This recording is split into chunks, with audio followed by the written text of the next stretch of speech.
Good afternoon, Manchester. It's Thursday, March 29th, and welcome to this edition of The Pulse. I'm Kyle Smith. And I'm Delaney Faulkner. Thank you so much for joining us. This week on The Pulse, we take a look back on our amazing experience in Nashville, Tennessee. And later, we peek behind the curtain to uncover all the hard work that goes into producing our spring musical. All this and much more coming up on The Pulse.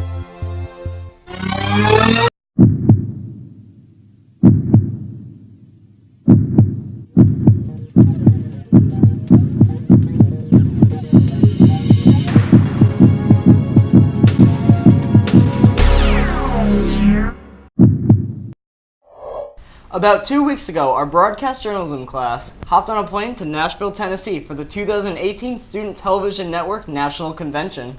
The event hosted over 3,000 media students, and among California surfers and Hawaiian filmmakers, 31 students from Manchester, Connecticut came together to produce some of the best video that our program has ever made. Lauren Diana documents our experience at STN. Ladies and gentlemen, please take your seats on the side. We're going to get started momentarily. Manchester CT meets Nashville, Tennessee. Welcome to the Student Television Network Convention, where broadcast journalists, filmmakers, and creative artists are recognized, such as our four directors winning first place in the Spot Feature category, and receiving honorable mention is... Good morning, Nashville. I'm Adam Diebel, along with Jake Barabee, and you were listening to STN Radio. Our very own Andrew Suey was able to capture the passion, thrill, and family that is STN. To everyone who made this trip possible, thank you for allowing us to create some of our best memories. From Nashville, rockin' this town, this has been Lauren Diana reporting. We want to thank all the sponsors that gave us this amazing opportunity. Our incredible chaperones for keeping us safe, and of course, Larson & Jones for putting this whole thing together. Without them, this trip would have not been possible. Yeah, the trip was really great, but I think my favorite part was meeting other students from around the country. I agree. It was definitely a really great experience. And while we were down in Nashville, another nationwide competition was also taking place in the Music City. The 2018 NCAA tournament kicked off on March 15th, with 64 college basketball teams competing for the national championship. Now, only 4 remain.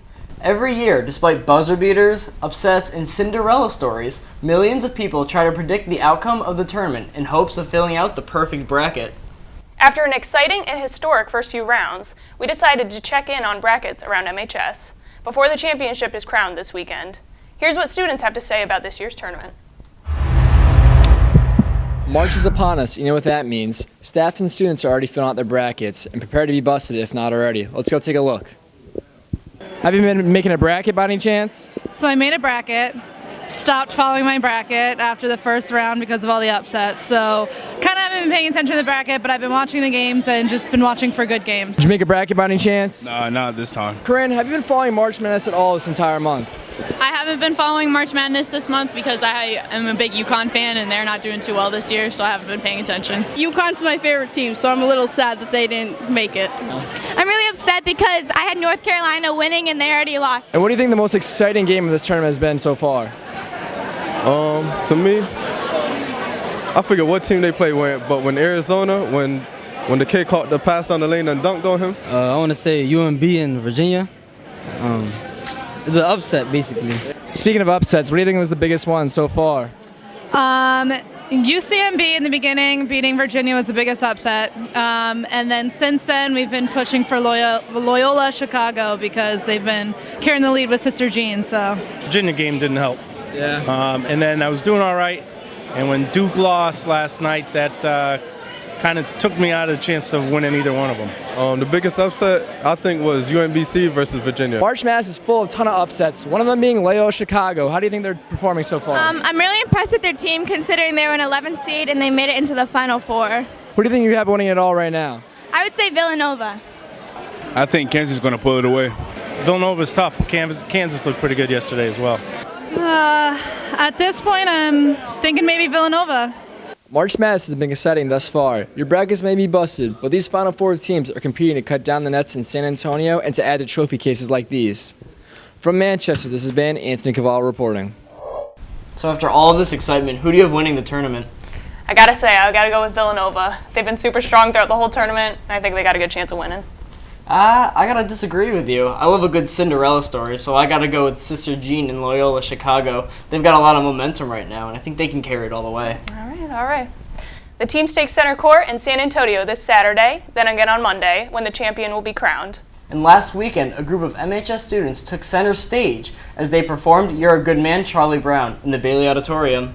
The cast did an amazing job, but at times, the most overlooked aspects of a production can be the most important. Janae and Thornton Bay shows us just how much music makes up our beloved spring musical.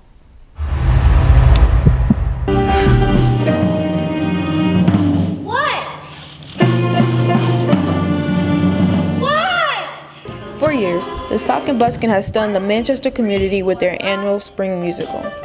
This year's production of You're a Good Man, Charlie Brown was no different. How could anything go wrong on a day like this? I'm late! While the cast took on the face of the musical, the behind-the-scenes production was the backbone. This entire process is something that takes so many different people. Perhaps the most crucial part to this process is Mr. McCarthy.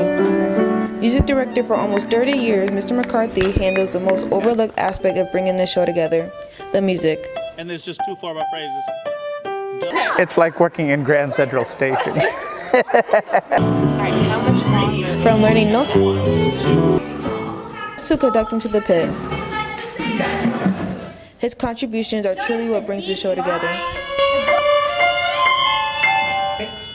At this point in my career, if the phone rings and I choose not to take an engagement, I just simply say no. And the phone rings for this school and I keep saying yes, I don't know why. But something's kept me coming back now for going on 30 years. And it's really been a lot of fun.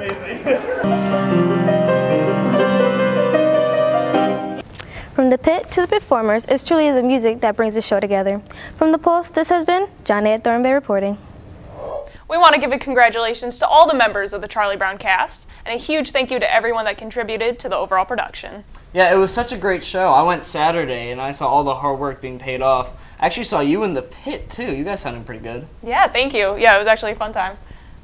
And on another note, Manchester High is full of teachers, security guards, and coaches. But there's one essential group of staff members that often go unnoticed. Andrew Suey shows why the cafeteria staff is vital to the life at MHS.